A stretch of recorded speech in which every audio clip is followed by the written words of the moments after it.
ನಮಸ್ಕಾರ ಫ್ರೆಂಡ್ಸ್, ಹೇಗಿದ್ರೆ ಎಲ್ಲರೂ. I hope ಎಲ್ಲರೂ ಚೆನ್ನಾಗಿದ್ರೆ ಅಂತ ಅನ್ಕೊತಿದ್ದೀನಿ. ನಾವು ಕೂಡ ಚೆನ್ನಾಗಿದ್ದೀವಿ. ಸೊ ಫ್ರೆಂಡ್ಸ್, ಇನ್ನು ಯಾರೆಲ್ಲ ನಮ್ಮ ಚಾನಲ್ನ ಸಬ್ಸ್ಕ್ರೈಬ್ ಮಾಡಿಲ್ಲ, ಪ್ಲೀಸ್ ಹೋಗಿ ಸಬ್ಸ್ಕ್ರೈಬ್ ಮಾಡಿ, ಬೆಲ್ ಐಕನ್ನ ಪ್ರೆಸ್ ಮಾಡಿ. ಆಗ ನೋಟಿಫಿಕೇಷನ್ ನಿಮಗೆ ಫಸ್ಟ್ ಬರುತ್ತೆ, ಆಗ ನಿಮ್ಮನ್ನು ಫಸ್ಟ್ ವಿಡಿಯೋಸ್ನ ನೋಡ್ಬೋದು. ಸೊ ಏನಪ್ಪ ಇವತ್ತಿನ ವಿಷಯ ಅಂದರೆ, ಗೃಹಲಕ್ಷ್ಮಿಯರಿಗೆ ಭರ್ಜರಿ ಗುಡ್ ನ್ಯೂಸ್ ಅಂತಲೇ ಹೇಳ್ಬೋದು.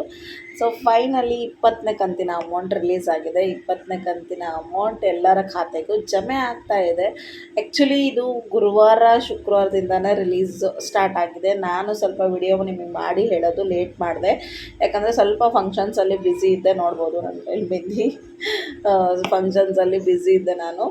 ಆಮೇಲೆ ಇದು ಸ್ಕಿಪ್ ಆಗಿಬಿಟ್ರೆ, ಈಗ ಫಸ್ಟ್ನೇ ಕಂತಿಂದನೂ ಹೇಳ್ಕೊತ ಬಂದಿದ್ದೀನಿ ಅಲ್ವ. ಫಸ್ಟ್ನೇ ಕಂತಿಲ್ಲ, ಒಂದು 8-9ನೇ ಕಂತಿಂದನೂ ನಾನು ಹೇಳ್ಕೊತ ಬಂದಿದ್ದೀನಿ.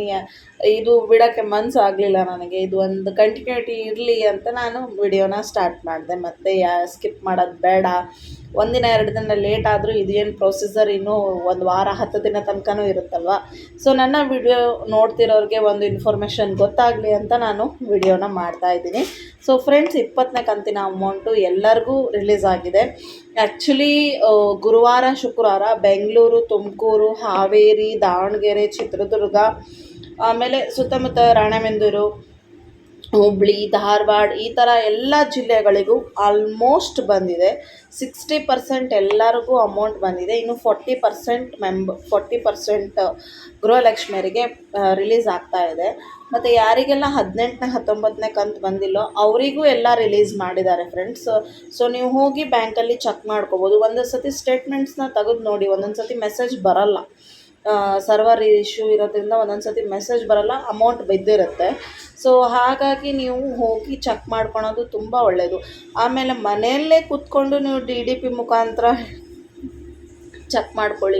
ನಾನು ನಿಮಗೆ ಲಾಸ್ಟ್ ಟೈಮ್ ವಿಡಿಯೋನಲ್ಲಿ ಹೇಳಿದ್ದೆ, DDP ಮುಖಾಂತರ ಚೆಕ್ ಮಾಡ್ಕೊಳ್ರಿ ಅಂತ. DDP ಅಂತ ಒಂದು ಆ್ಯಪ್ ಇದೆ ನೋಡಿ, ಅದರಲ್ಲಿ ನೀವು ನಿಮ್ಮ ಆಧಾರ್ ನಂಬರು ಮತ್ತು ನಿಮ್ಮ ಹೆಸರು ಹಾಕಿದರೆ ಒಂದು ಸೆಕ್ಯೂರಿಟಿ ಕೋಡ್ ಇರುತ್ತೆ, ಅದು ಹಾಕಿಬಿಟ್ರೆ ಆಮೇಲೆ ನಿಮಗೆ ಅನ್ನಭಾಗ್ಯದ ಅಮೌಂಟು, ಗೃಹಲಕ್ಷ್ಮಿ ಅಮೌಂಟು, ಇನ್ನೂ ಇತ್ಯಾದಿ ಏನೇನೋ ಇನ್ಫಾರ್ಮೇಷನ್ ಇದೆ. ನೀವು ಆರಾಮಾಗಿ ಮನೆಯಲ್ಲೇ ಕುಂತು ನೋಡ್ಬೋದು DDP ಆ್ಯಪ್ ಮುಖಾಂತರ. ಸೊ ನೋಡಿ, ಚೆಕ್ ಮಾಡಿಕೊಳ್ಳ್ರಿ. ಎಲ್ಲರಿಗೂ ಅಮೌಂಟ್ ಬಂದಿದೆ. ಸೊ ಇಲ್ಲಿವರೆಗೂ 40,000 ಅಮೌಂಟ್ ಅಂತಲೇ ಹೇಳ್ಬೋದು. ಸೊ ಯಾರೂ ಖರ್ಚು ಮಾಡಲಿಲ್ಲಂಗೆ ಇಟ್ಕೊಂಡ್ರೆ 40,000 ಅಮೌಂಟ್ ಜಮೆ ಆಗಿರುತ್ತೆ. ಬಟ್ ನಾವಂತರೂ ಮಿಡ್ಲ್ ಕ್ಲಾಸ್ ಪೀಪಲ್ ಅಲ್ವಾ. ಸೊ 2,000 ಬಂದರೆ ಅದು ಅಂತ ತೊಗೊಂಡ್ಬಿಡ್ತೀವಿ. ಎಷ್ಟೋ ಜನ ಏಜ್ ಆದವರು ಟ್ಯಾಬ್ಲೆಟ್ಸಿಗಂತ ತೊಗೊಂಡಿರ್ತಾರೆ, ಮೆಡಿಸಿನ್ಸಿಗೆ, ಅವ್ರ ಮೆಡಿಕಲ್ ಚೆಕಪ್ಪಿಗೆ, ಆಮೇಲೆ ಕೆಲವೊಬ್ಬರು ಸ್ಕೂಲ್ ಫೀಸ್ಗಳಿಗೆ ಎಲ್ಲದಕ್ಕೂ ಯೂಸ್ ಆಗುತ್ತೆ ಅಲ್ವಾ ಅಮೌಂಟು. ಆಮೇಲೆ ಕೆಲವರಿಗಂತೂ ಒಂದು ತಿಂಗಳು ರೇಷನ್ ಆಗುತ್ತೆ. ಒಂದು ತಿಂಗಳು ಅಕ್ಕಿ ಪ್ಯಾಕೆಟ್ ತೊಗೊಂಡ್ಬಿಟ್ರೆ ಆರಾಮಾಗಿ 2-3 ತಿಂಗಳು ಯೂಸ್ ಮಾಡ್ಕೋಬೋದು. ಸೊ ತುಂಬ ಅಂದರೆ ತುಂಬಾ ಗೃಹಲಕ್ಷ್ಮಿ ಅಮೌಂಟ್ ಎಲ್ಲರಿಗೂ ಅನುಕೂಲ ಆಗಿದೆ ಅಂತಲೇ ಹೇಳ್ಬೋದು. ಯಾಕಂದರೆ ಬರೀ ವೃದ್ಧಾಪ್ಯ ಅಮೌಂಟ್ ಬರ್ತಿತ್ತು, ಆಮೇಲೆ ಏಜ್ ಆದವ್ರಿಗೆ ಅಷ್ಟೇ ಬರ್ತಿತ್ತು, ವಿಧವಾ ವೇತನ ಅಷ್ಟೇ ಬರ್ತಿತ್ತು, ಹ್ಯಾಂಡಿಕ್ಯಾಪ್ ಅವ್ರಿಗೆ ಅಷ್ಟೇ ಬರ್ತಿತ್ತು. ನಮ್ಮಂಥ ಸಾಮಾನ್ಯ ಮಹಿಳೆಯರಿಗೂ ಅಮೌಂಟ್ ಬರುತ್ತೆ ಅಂದರೆ ಇದು ಹೆಮ್ಮೆಯ ವಿಷಯನೇ. ಕಾಂಗ್ರೆಸ್ ಸರ್ಕಾರದಿಂದ ಒಳ್ಳೇದಂತೂ ಆಗ್ತಾಯಿದೆ. ಶಕ್ತಿ ಯೋಜನೆಯಿಂದ ನಾನೇ ಮೊನ್ನೆನೇ ದುರ್ಗಕ್ಕೆ ಹೋಗಿ ಬಂದಿದ್ದು. ಫ್ರೀಯಾಗಿ ಬಂದೆ ಫ್ರೆಂಡ್ಸ್. ನಿಜವಾಗ್ಲೂ ಆರಾಮಾಗಿ 1 ರೂಪಾಯಿನೂ ಖರ್ಚಿಲ್ದಂಗೆ ಹೋಗಿ ಬಂದ್ವಲ್ಲ. ಏನು ಜಗನಿಗೆ ಒಂದು ಹಾಫ್ ಟಿಕೆಟ್ ತೊಗೊತಾರೆ, ನನಗಂತೂ ಫ್ರೀ ಇತ್ತು. ಸೊ ಯೂಸ್ ಮಾಡ್ಕೊತಿದ್ದೀವಲ್ಲ, ಕರೆಂಟ್ ಅಂತೂ ಫ್ರೀನೇ, ಹೌದಾ.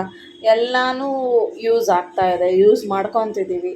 ಮುಂಚೆ ಎಲ್ಲ ಬಸ್ಗಳು ತುಂಬ ರಶ್ ಇರ್ತಿತ್ತು, ನಾನು ಪ್ರೆಸೆಂಟ್ ನೋಡಿರುವಂಥ ಸಿಚುವೇಶನ್. ಈಗ ಹೆಂಗಂದರೆ, ಈ ಬಸ್ ಹೋಯ್ತಾ, ಇನ್ನೊಂದು ಬಸ್ಸಿಗೆ 5 ನಿಮಿಷ ವೇಟ್ ಮಾಡೋಣ, ಆರಾಮಾಗಿ ಹೋಗೋಣ ಅನ್ನೋದು ಮೆಂಟಾಲಿಟಿ ಎಲ್ಲರಿಗೂ ಬಂದುಬಿಟ್ಟಿದೆ. ನಾನೇ ಕಣ್ಣಾರೆ ನೋಡಿರೋಂಥ ಫ್ಯಾಕ್ಟು ನಾನು ಹೇಳ್ತಾ ಇರೋದು. ಈ ಬಸ್ ಹೋಯ್ತಾ, ಇನ್ನೊಂದು ಬಸ್ಸಿಗೆ ಕಾಯೋಣಂತೆ, 5 ನಿಮಿಷ 10 ನಿಮಿಷ ಲೇಟ್ ಆದರೂ ಚಿಂತಿಲ್ಲ, ಆರಾಮಾಗಿ ಹೋಗೋಣಂತೆ. ಬಟ್ ಮುಂಚೆ ಹಂಗಿದ್ದಿದ್ದಿಲ್ಲ. ಅಯ್ಯೋ ಫ್ರೀ ಬಸ್ ಸಿಗುತ್ತಾ ಇಲ್ಲ ಅನ್ನಂಗೆ ಜನ ಹೋಗ್ತಾಯಿದ್ರು. ಈಗ ಹಾಗಿಲ್ಲ, ಸ್ವಲ್ಪ ಎಲ್ಲ ಕಂಟ್ರೋಲಿಗೆ ಬಂದಿದೆ. ಆಮೇಲೆ ಸ್ವಲ್ಪ ಪೇಷನ್ಸಿಂದ ಕಾದರೆ ಗೃಹಲಕ್ಷ್ಮಿ ಅಮೌಂಟ್ ಕೂಡ ಕರೆಕ್ಟಾಗಿ ಬರುತ್ತೆ. ಯಾಕಂದರೆ ಮಾರ್ಚ್ ಇತ್ತಲ್ವ, year end, month end. So ಅವ್ರ ಎಡಿಟಿಂಗ್ ಇರುತ್ತೆ, ಹಾಗಂತ 2-3 ತಿಂಗಳು ಡಿಲೇ ಆಯ್ತು ಅಷ್ಟೇ.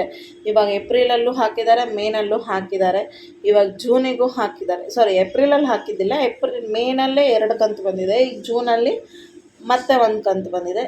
ನಿಮಗೆ ಬಂತಾ ಅಂತ ಕೇಳೋಕ್ಕಿಂತ ಮುಂಚೆನೇ ನಾನು ಹೇಳ್ತೀನಿ, ನನಗಿನ್ನೂ 20ನೇ ಕಂತು ಬಂದಿಲ್ಲ, ಈ ವೀಕಲ್ಲಿ ಬರ್ಬೋದು, ನಾನು ವೇಟ್ ಮಾಡ್ತಾಯಿದ್ದೀನಿ. ಸೊ ನೀವು ಯಾರೆಲ್ಲ ಬಂದಿಲ್ಲೋ ದಯವಿಟ್ಟು ವೇಟ್ ಮಾಡಿ, ಬಂದೇ ಬರುತ್ತೆ, ಬರಲ್ಲ ಅಂತ ಏನಿಲ್ಲ, ಬಂದೇ ಬರುತ್ತೆ ಖಂಡಿತವಾಗ್ಲೂ.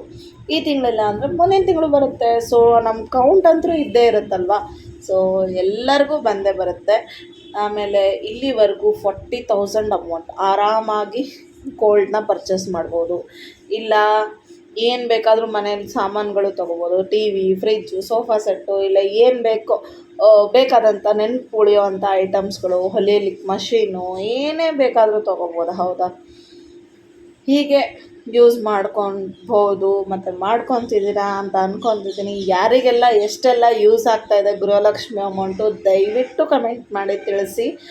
ಕೆಲವೊಬ್ಬರಿಗೆ ಬಂದಿಲ್ಲ ಅಂತ ಹೇಳ್ತಿರಲ್ಲ, ನಿಮ್ಮ ಆಧಾರ್ ಕಾರ್ಡಲ್ಲಿ ಏನೋ ಒಂದು ಫಾಲ್ಟ್ ಇರುತ್ತೆ. ಸೊ ಅದನ್ನು ಹೋಗಿ ಚೆಕ್ ಮಾಡ್ಕೊಳ್ರಿ, ಅದರಿಂದ ನಿಮ್ಮ ಗೃಹಲಕ್ಷ್ಮಿ ಅಮೌಂಟ್ ಬರ್ತಿರಲ್ಲ. ಅಪ್ಡೇಟ್ನ ಮಾಡಿಸ್ಕೊಳ್ರಿ. ಜೂನ್ 14ನೇ ತಾರೀಕು ಲಾಸ್ಟ್ ಡೇಟ್ ಇರೋದು, ದಯವಿಟ್ಟು ಹೋಗಿ ಅಪ್ಡೇಟ್ ಮಾಡಿಸ್ಕೊಳ್ರಿ. ಇಲ್ಲ ಅಂದರೆ 1,000 ರೂಪಾಯಿ ಫೈನ್ ಅಂತೂ ಖಂಡಿತವಾಗ್ಲೂ ಕಟ್ತೀರಾ. ಹಾಗಾಗಿ ಹೋಗಿ, ಯಾರೂ ಇನ್ನೂ ಏನೂ ಅದು ಕರೆಕ್ಷನ್ ಮಾಡಿಲ್ಲ 10 ವರ್ಷದಿಂದನೂ ಆಧಾರ್ ಕಾರ್ಡ್ ಹಾಗೆ ಇದೆ ಅಂದರೆ ದಯವಿಟ್ಟು ಹೋಗಿ ಒಂದು ಸತಿ ಬಯೋಮೆಟ್ರಿಕ್ ಕೊಟ್ಟು ಬರೋದಷ್ಟೇ. ಬಯೋಮೆಟ್ರಿಕ್ ಕೊಟ್ಟು ಬಂದರೆ ನಿಮ್ಮದು ಆಧಾರ್ ಕಾರ್ಡ್ ಅಪ್ಡೇಟ್ ಆಗಿದೆ ಅಂತ, ಅಷ್ಟು ಕೆಲಸ ಮಾಡಿದರೆ ಮುಗೀತು, ನಿಮ್ಮ ಗೃಹಲಕ್ಷ್ಮಿ ಅಮೌಂಟ್ ಬರುತ್ತೆ. ಏನೆಲ್ಲನ ಆಧಾರ್ ಕಾರ್ಡಿಂದ ಫಾಲೋ ಇರುತ್ತಲ್ಲ ಅದೆಲ್ಲ ಮತ್ತೆ ಅಪ್ಡೇಟ್ ಆಗುತ್ತೆ. ಸೊ ಈ ಇನ್ಫಾರ್ಮೇಷನ್ ನಿಮಗೆ ಇಷ್ಟ ಆಗಿದೆ ಅಂದ್ಕೊಳ್ತಿದ್ದೀನಿ. ಇಷ್ಟ ಆದರೆ ಲೈಕ್ ಮಾಡಿ, ಶೇರ್ ಮಾಡಿ, ಕಮೆಂಟ್ ಮಾಡಿ. ಮತ್ತೆ ಸಿಗೋಣ ಮುಂದಿನ ಬ್ಲಾಗಲ್ಲಿ. Thank you.